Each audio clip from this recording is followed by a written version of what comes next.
प्यारे विद्यार्थियों नमस्कार। आज हम कक्षा 3 की जो नई किताब आई है संख्या संसार भाग 1, इसमें पर्यावरण अध्ययन में जो टॉपिक है हमने सीखा और समझा एक, इसके जितने भी प्रश्न हैं उन सभी के उत्तर हम बहुत ही अच्छी तरीके से देखेंगे।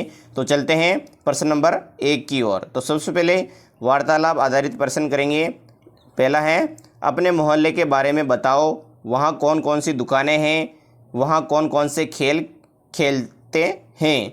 तो इसमें लिखना है आपको उत्तर, मेरे मोहल्ले में किराने, सब्जी, दवा और दूध की दुकानें हैं।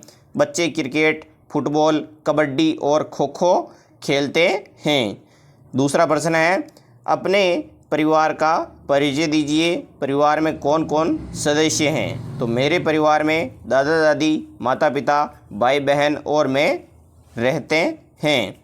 तीसरा प्रश्न, गांव में पानी बचाने के लिए कौन कौन से उपाय किए जाते हैं। बहुत ही अच्छा प्रश्न है। तो वर्षा जल का संग्रह किया जाता है, नलों को बंद रखा जाता है, पानी का व्यर्थ उपयोग नहीं किया जाता और तालाबों की सफाई की जाती है। अगला प्रश्न है, आपको कौन सी सब्ज़ी सबसे ज़्यादा पसंद है और क्यों। तो मुझे आलू की सब्ज़ी सबसे ज़्यादा पसंद है। आपकी जो भी पसंद की सब्ज़ी है, जैसे कि भिंडी हो गई, आलू हो गया, पनीर हो गया, वो यहाँ पे लिखना है कि मुझे ये सब्ज़ी पसंद है क्योंकि ये स्वादिष्ट होती हैं। प्रश्न नंबर 5, यदि जंगल में पानी ख़त्म हो जाए तो वहाँ के जानवर क्या करेंगे। तो जानवर पानी की तलाश में दूसरी जगह चले जाएंगे और उन्हें बहुत कठिनाई होगी। अब अगला प्रश्न चित्र आधारित मौखिक प्रश्न है। इसमें बच्चों को चित्र दिखाकर उत्तर देने के लिए प्रोत्साहित किया जाएगा। आप इस चित्र को, जैसे कि जो पहला पार्ट है आर्यन का मोहल्ला, उस चित्र को देखना है, पहले पेज को, और इसके उत्तर देने थे। तो हम इसका उत्तर पहला प्रश्न का देखेंगे कि इस चित्र में क्या क्या गतिविधियां हो रही हैं। तो इसका उत्तर आपको लिखना है, चित्र में लोग सफाई कर रहे हैं, पेड़ पौधों की देखभाल कर रहे हैं और मिलजुल कर काम कर रहे हैं।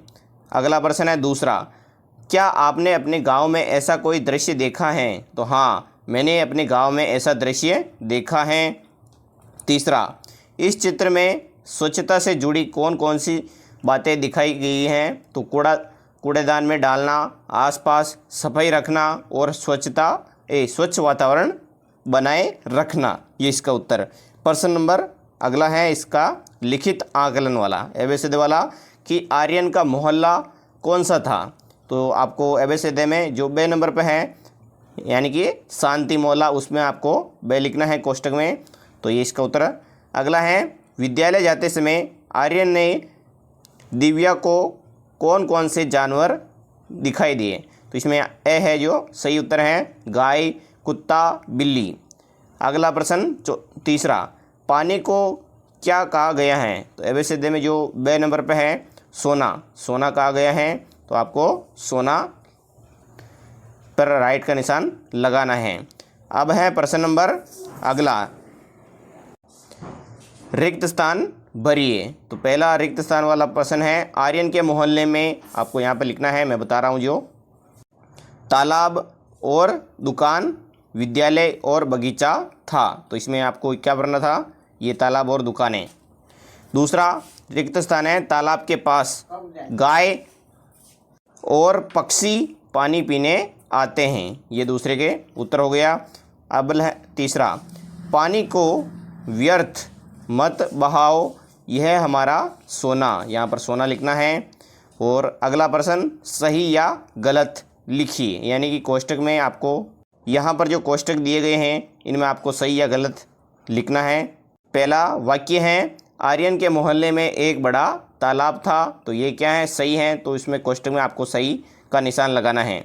दूसरा, दिव्या विद्यालय में अपने दोस्तों के साथ खेलेगी। तो इसमें ये क्या है, ये भी सही है। तीसरे नंबर पर है वाक्य, सभी सब्जियां पेड़ों पर उगती हैं। तो ये वाक्य गलत है, तो गलत का निशान लगाना है। चौथे नंबर पर है, हमें हमेशा कूड़ा कचरा सड़क पर डालना चाहिए। ये भी क्या है, गलत है। अब हम आगे चलते हैं पर इसी का पांचवा, पानी देने से पेड़ पौधे सूख जाते हैं। तो ये क्या है, गलत है। पानी देने से और पेड़ पौधे सही चलते हैं। अब है मिलान कीजिए वाला प्रश्न। तो यहाँ पर दिव्या को आपको मिलान करना था विद्यालय जाती हैं से, और आर्यन इसका उत्तर है मोहल्ले में खेलता है उससे आपको मिलान करना है, और गिलेरी इसको आपको मिलान करना है पेड़ पर रहती हैं उससे। अब है अगला प्रश्न 2 से 3 पंक्तियों में उत्तर लिखिए। शब्द सीमा 20 से 30 शब्द हैं, जिसका पहला प्रश्न, आर्यन और उसके दोस्त विद्यालय जाते समय क्या देखते हैं। तो इसका उत्तर हम लिखेंगे। उससे पहले मिलान करो वाले जो 2 रह गए थे, गाय इससे आपको मिलान करना था दूध देती हैं, और बारिश को आपको मिलान करना था बारिश से तालाब भर जाते हैं। अब है इसी का अगला प्रश्न है, आर्यन और उसके दोस्त विद्यालय जाते समय सड़क, घर, दुकानें, पेड़ पौधे, लोग, वाहन तथा अपने मोहल्ले की साफ सफाई और आसपास का वातावरण देखते थे। दूसरा प्रश्न है, आपके मोहल्ले में क्या क्या सुविधाएं उपलब्ध हैं। तो हमारे मोहल्ले में सड़क, बिजली, पानी, विद्यालय, अस्पताल, पार्क, दुकानें तथा सफाई की सुविधाएं उपलब्ध हैं। तीसरा, दिव्या ने नया क्या सीखा। तो दिव्या ने अपने मोहल्ले की सुविधाओं, साफ सफाई बनाए रखने तथा सभी लोगों के साथ मिलजुल कर रहने का महत्व सीखा। अगला प्रश्न है चौथा, आपके गांव या शहर में पानी कहाँ से आता है। तो हमारे गांव या शहर में पानी नलों के माध्यम से, जलाशय या ट्यूबवेल से आता है, और कुछ स्थानों पर हैंडपंप और कुएं का पानी भी उपयोग किया जाता है। ये इसका उत्तर हो गया। पांचवा प्रश्न है, अच्छे स्वास्थ्य के लिए कौन कौन सी अच्छी आदतें होनी चाहिए। तो अच्छे स्वास्थ्य के लिए स्वच्छ रहना, पौष्टिक भोजन खाना, शुद्ध पानी पीना, नियमित व्यायाम करना तथा आसपास की सफाई रखना। ये इसका उत्तर हो गया। तो विद्यार्थियों, वीडियो अच्छा लगा है तो लाइक एंड सब्सक्राइब करना ना भूलें। अगर आपको दूसरे विषय के भी प्रश्न उत्तर देखने हैं तो हमारे चैनल पर जाकर देख सकते हैं। हमने अलग अलग विषय की प्लेलिस्ट बना रखी है, जिसे आपको लिखने में आसानी होगी।